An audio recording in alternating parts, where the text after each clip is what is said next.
Bonjour à tous et bienvenue dans ce nouveau tuto consacré à une technique un petit peu spéciale. Il s'agit de la conservation d'un élément d'une photographie en couleur alors que vous convertissez le reste du cliché en noir et blanc. Alors c'est une technique assez à la mode en ce moment, vous pouvez voir ça dans plusieurs magasins, dans les tableaux en vente. Je vous transmettrai quelques techniques à travers deux clichés qui, je le précise, sont disponibles avec le téléchargement du tuto dans leur format brut, donc vous pourrez vous essayer à ces techniques. Donc j'utiliserai deux clichés, comme je le disais, pour vous expliquer de quoi il s'agit. Donc celle-ci et donc celle que vous avez pu voir tout à l'heure, qui est celle-ci. Alors sachez tout d'abord que ce ne sont pas des techniques qui peuvent s'appliquer à toutes les photos. Il faut que les photos s'y prêtent avec un élément vraiment isolé et facile à conserver en couleur. Donc ça fonctionne assez bien sur les bus londoniens, comme c'est le cas ici, ou sur les cabines téléphoniques londoniennes, comme vous l'avez vu sur le deuxième cliché. Ça fonctionne bien sur des véhicules, comme les taxis new-yorkais ou autres. Voilà. Des bateaux ou des choses comme ça. Donc des choses assez faciles à conserver en couleur. Alors, c'est pas obligatoire de convertir toute la photo en noir et blanc et de conserver une seule couleur. Ça concerne bien un objet ou quelque chose de la photo, parce que là vous voyez bien qu'il y a bien deux couleurs qui sont identifiées, le rouge et le jaune, donc vous pouvez tout à fait conserver plusieurs couleurs, de même que sur le deuxième cliché tout à l'heure, vous verrez qu'il y a ici du rouge, et puis vous avez des teintes un peu plus orangées, jaunes. Donc ça ne concerne pas seulement la conservation d'une seule couleur. Donc il existe deux techniques pour aboutir à ces résultats. La première technique ici, c'est plus une technique de conversion noir et blanc avec une recolorisation partielle d'une partie de la photo. Et puis il existe une deuxième technique, donc ça fera l'objet du deuxième cliché, qui s'appelle plus la désaturation partielle. Donc on désature une partie du cliché pour en arriver là.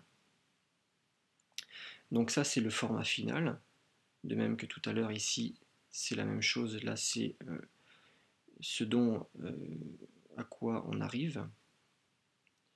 Donc pour la première technique, alors je vais réinitialiser le cliché pour que vous puissiez voir un petit peu de quoi l'on part. Voilà, donc le format brut le voici, donc c'est celui que vous aurez en téléchargement avec le tuto. Comme expliqué sur le petit résumé explicatif lorsque vous avez téléchargé le tuto, je vais quand même vous expliquer quelques réglages de base, puisque je ne vais pas simplement vous expliquer les techniques qui permettent d'aboutir à un noir et blanc sélectif, comme ça s'appelle. Je vais aussi travailler sur une photo plus aboutie, puisque là par exemple on voit que la photo est complètement surexposée, l'histogramme est surtout balancé sur la droite, donc il y a une petite surexposition, donc je ne vais pas simplement procéder à une désaturation partielle ou à une recolorisation partielle du cliché si à la base le cliché ne convient pas puisque trop surexposé. Donc la technique adoptée, c'est d'abord de pousser les ombres à plus 100 pour les déboucher, voilà. Et puis pour retrouver un petit peu de détails et de structure, notamment dans le bâtiment, et puis dans le ciel, si vous avez des nuages, là c'est pas le cas, mais ce serait le cas si vous aviez un ciel structuré, eh bien je baisse les hautes lumières à moins 100. Voilà. Alors là, bien sûr, c'est encore trop surexposé, on le voit ici. Vous allez utiliser les curseurs blanc et noir et la touche Alt de votre ordinateur. Donc vous maintenez la touche Alt, appuyez et vous commencez par les blancs. Vous allez faire glisser le curseur des blancs vers la droite jusqu'à temps que des petits pixels apparaissent sur la photo. Et c'est à ce moment-là que vous lâchez. Voilà, donc là je suis presque à 0, vous voyez. Voilà, plus 5, parce que c'était une photo prise en pleine journée, donc il y a vraiment beaucoup de lumière. Et je vais baisser mes noirs. Donc j'appuie sur ma touche Alt et je procède à la même manipulation. Je glisse. Cette fois-ci, je m'autorise à faire apparaître un peu plus de pixels pour que ma photo soit un petit peu plus structurée. Voilà. Alors là, ça ne suffit pas puisqu'elle était vraiment très exposée, donc je vais baisser l'exposition générale du cliché. Voilà. Donc là, je retrouve un peu d'ombre, et là, je révèle un petit peu de détail en baissant très peu l'exposition. Je vais accentuer cet effet en boostant un petit peu mon curseur contraste. Voilà. Donc Donc là je mets à plus 20. Et ensuite, bon, c'est au libre choix, j'aime bien booster ma clarté. Alors on va pas HDRiser la photo comme ça puisque c'est un petit peu surfait. Je vais l'augmenter un petit peu, simplement pour donner un petit peu de peps à tout ça. Alors il y a un petit détail qui me gêne ici, c'est l'arrière de véhicule, là c'est pas très esthétique. Donc c'est quelque chose que j'aurais pu faire en tout début, c'est le recadrage. Voilà, bon, alors ça c'est à votre libre choix, vous pouvez commencer par les réglages généraux ou bien par le recadrage. Donc là c'est très simple, vous faites lisser les bords de la photo que vous souhaitez supprimer, voilà. Donc là je peux remonter un petit peu éventuellement sur la route, si je souhaite garder une proportion rectangulaire au cliché, voilà, jusqu'au trottoir par exemple. Voilà. Donc là ça paraît pas mal, donc je termine. Alors, quelque chose que je fais également systématiquement, c'est j'active le profil de correction par rapport à l'objectif. Selon vos objectifs, il est préférable de le faire, l'aberration chromatique, et puis le recadrage également. Il n'empêche que je trouve que c'est encore un petit peu penché, mais dans la verticalité cette fois-ci. Donc là, très simple. Eh bien, vous allez utiliser la petite règle qui est ici. Donc je clique sur Outils redressement et je vais tracer une verticale. Donc là, je vais m'aider du bâtiment, pourquoi pas. Donc voilà, je trace. Et lorsque je vais lâcher, eh bien, voilà, ça se redresse instantanément. Donc là, j'ai redressé un petit peu ma photo qui était un petit peu penchée, ma foi. Voilà. Bien. Je vais booster un petit peu ma vibrance, mais très peu, puisque j'ai quand même des couleurs déjà à la base assez vives. Voilà, la saturation, c'est pas la peine, sinon on va rentrer dans quelque chose d'un petit peu trop coloré. Bien. Alors, pour la première technique, je vous parlais de tout à l'heure, j'appelais ça moi une recolorisation. Il y a deux étapes en fait sur cette technique. Donc je vais cliquer sur l'outil brosse qui est ici. Et ensuite dans le menu déroulant, j'ai plusieurs choses disponibles. Et bien vous choisissez saturation. Voilà. Vous assurez bien que la saturation est à -100. Et pour que le passage en noir et blanc soit total, eh bien, le contour progressif doit être à +100, le débit également, ainsi que la densité. J'augmente la taille de ma brosse avec la molette de ma souris, et vous allez convertir la totalité du cliché en noir et blanc. Donc là, c'est assez rapide. On voit très nettement si vous oubliez un endroit, ça se voit tout de suite. Voilà. Donc là, j'ai converti la totalité de mon cliché en noir et blanc. Et donc là, je vais recoloriser un élément du cliché, donc celui que je souhaite conserver en couleur, vous l'aurez compris. Donc là, je vais utiliser de nouveau la touche Alt du clavier de l'ordinateur. Au centre du cercle ici, je vais mettre dans un endroit que vous puissiez voir, voilà. Au centre du cercle, vous voyez un plus. Lorsque je clique que j'appuie sur la touche Alt, ce plus devient moins. Alors en fait, cette manipulation correspond à la transformation de votre brosse en gomme. Donc je vais me mettre sur le bus que je souhaite recoloriser, j'appuie sur Alt pour passer mon outil brosse en gomme, et avec ma souris, je maintiens le clic gauche appuyé, je recolorise l'élément que je souhaite faire apparaître dans la photo. Voilà. Alors selon l'élément que vous souhaitez recoloriser, le ou les éléments, puisqu'il peut y en avoir plusieurs bien sûr, ça peut être une technique qui peut être un petit peu longue, voilà, assez délicate. N'hésitez pas à zoomer sur la photo de temps en temps pour voir si des éléments ont été oubliés ou bien si vous avez débordé. Parce que bon, le coloriage, évidemment, on peut déborder. Hein. Voilà. Alors si vous débordez, mais pas de panique. Voilà. Si je déborde, je fais réapparaître de la couleur, et bien lorsque je lâche ma touche Alt, je retrouve ma brosse, il suffit de repasser dessus et j'efface instantanément les éléments qui ont été recolorisés par erreur. Voilà. Une fois que l'élément vous convient, vous cliquez sur Terminer.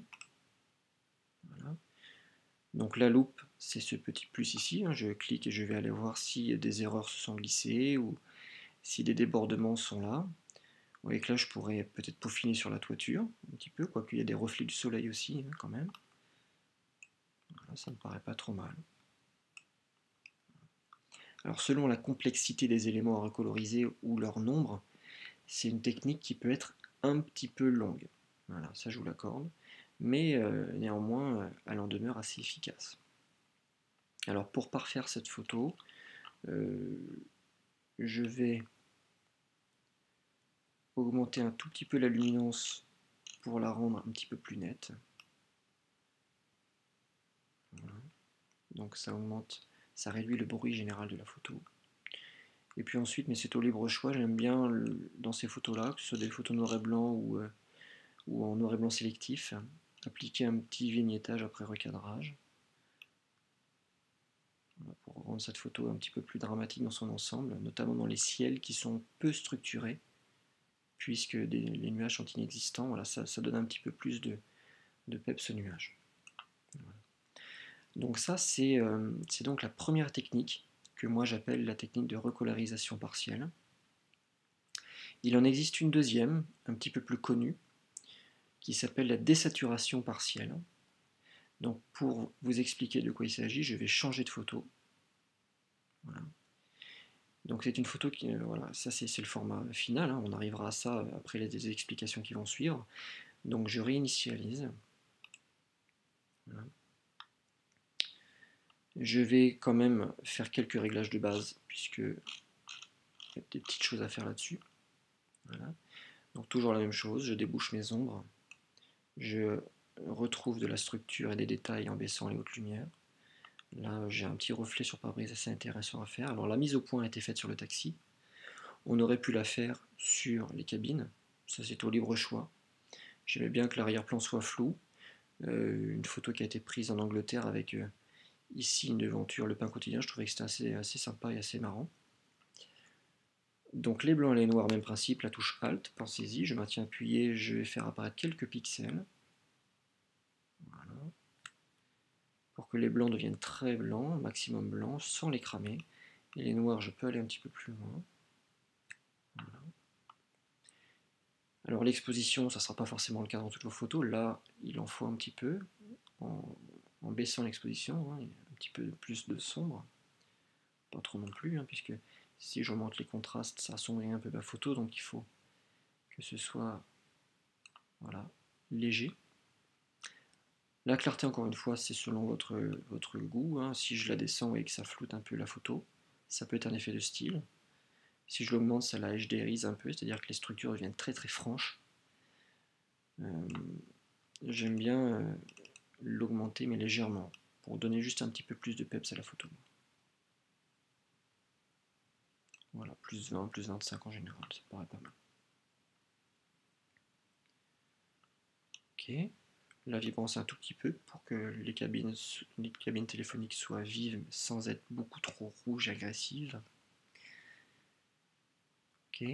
Pour concentrer un petit peu l'œil de la personne qui va visionner la photo, je peux essayer de flouter un petit peu plus certaines parties. Alors ce que je fais en général, c'est que je prends une brosse, je vais choisir l'outil clarté ici, et là cette fois-ci je vais le descendre. Là je le descends à -100, je règle ma brosse pas trop gros, et je passe sur vraiment l'arrière-plan total pour flouter un petit peu plus, ce qui me permettra de faire ressortir les éléments essentiels de ma photo, à savoir le taxi et les cabines, même si encore une fois je suis encore complètement en couleur, donc c'est pas très très flagrant, mais voilà, ça donnera un petit effet un petit peu plus sympa que de flouter l'arrière-plan total. Voilà. Donc je termine. Okay. Et donc là, je vais passer à ce qu'on appelle la désaturation partielle. Donc je vais désaturer les couleurs qui ne m'intéressent pas. Donc vous allez dans TSL, teinte saturation luminance, vous cliquez sur l'onglet saturation, et donc là je vais désaturer les couleurs que je ne souhaite pas conserver, en l'occurrence le vert, le bleu-vert, le bleu, le pourpre et le magenta. Donc je baisse mon vert, je baisse mon bleu-vert, pareil pour mon bleu, idem pour le pourpre et le magenta. Voilà. Alors, si j'avais fait moins 100 sur le orange et le jaune. Je regardais mes cabines téléphoniques, c'était pas mal. Là, le orangé, c'était un petit peu pâle.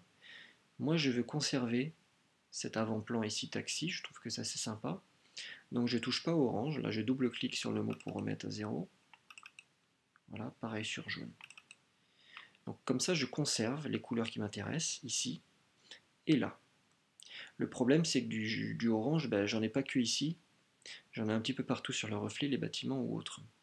C'est là qu'intervient un petit mix avec la première technique que l'on a vue ensemble.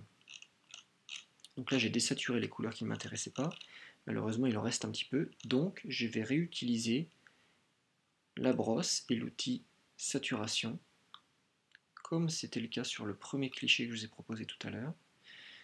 Je m'assure que tout soit moins 100 ici et plus 100 là, là et sur la densité.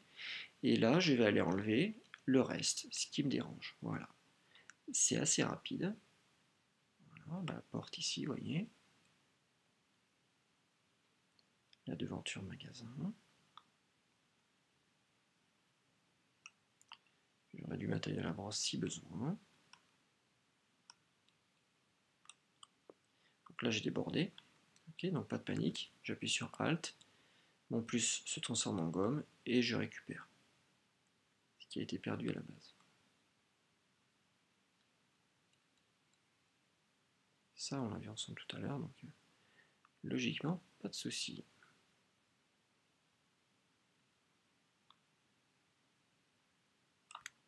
Hop, un petit coup là encore.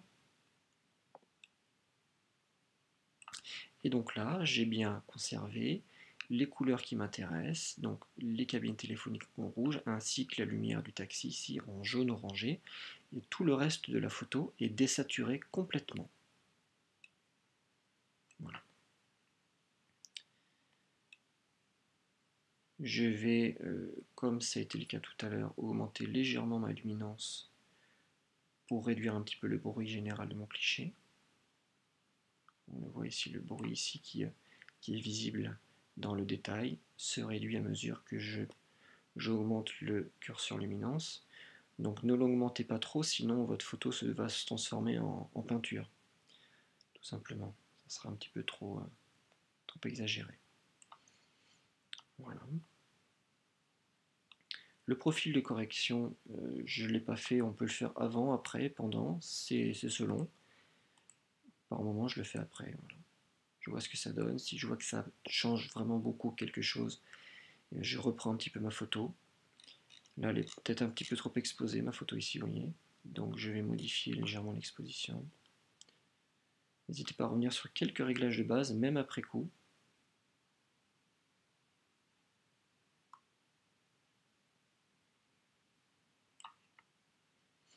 Voilà. Et puis le vignettage, eh bien c'est selon, hein, selon vos goûts encore une fois. Sur ce type de cliché, j'aime bien, ça renforce un petit peu les détails sur ce qui est important dans le cliché. Donc n'allez pas trop loin, sinon évidemment vous allez perdre un petit peu ce dont pourquoi vous allez travailler. Ça va un petit peu assombrir les zones que vous souhaitiez mettre en valeur. Et puis ça va être un petit peu trop évidemment. Mais légèrement, ça concentre l'œil de la personne qui voit la photo sur les éléments importants de votre cliché. Donc là, je suis à moins 39, vous voyez, ça me paraît pas mal. Ça assombrit ici, voilà, là également, donc tous les angles, et ça met en valeur un peu plus le centre du cliché. Donc je termine. Et donc là, j'ai réussi une photo en désaturation partielle, en conservant plusieurs couleurs. Le rouge et puis des teintes plus jaune-orangé. Donc voilà, j'ai bien fait deux techniques différentes à travers ces deux clichés. La première ici, la recolorisation partielle à l'aide de la brosse.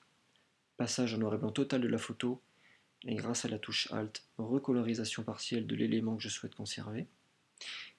Et sur le deuxième cliché, la technique dite de désaturation partielle, où dans le panneau teinte, saturation, luminance, j'ai désaturé toutes les teintes qui ne m'intéressaient pas et j'ai gommé celles que je ne souhaitais pas voir qui restaient un petit peu ici et là avec l'outil brosse avec la saturation à -100.